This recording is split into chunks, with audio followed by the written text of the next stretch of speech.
મેં ભૂલથી ઇતિહાસના સૌથી ખતરનાક સિરિયલ કિલર્સમાંના એકને લિફ્ટ આપી દીધી હતી. ધ્યેયની વાત છે, હું એક કિશોર હતી જે ઘર છોડીને ભાગી ગઈ હતી અને મોન્ટાનાના બર્ફીલા તોફાનમાં ગાડી ચલાવી રહી હતી.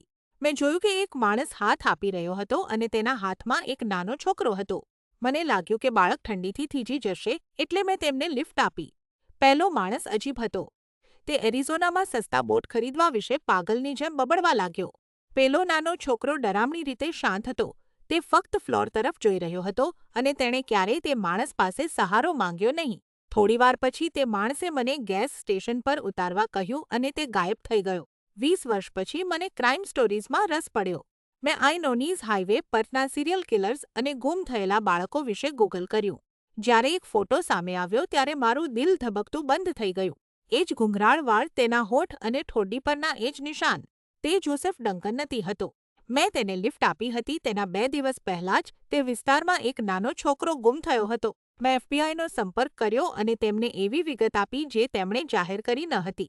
મેં તે રાક્ષસને એક પત્ર પણ લખ્યો. તેણે જવાબમાં લખ્યું કે તે વ્યક્તિ નહોતો અને અજાણ્યા માણસને લિફ્ટ આપવા બદલ તેણે મને બહાદુર કહ્યો. સૌથી ડરામણી વાત શું હતી? મારી કારમાં બેઠેલા મારા 2 મિત્રોને યાદ છે કે તે માણસ પાછળ ફરીને તેમને પૂછતો હતો, તમે આ બધી નકામી વાતો પર વિશ્વાસ તો નથી કરતા ને?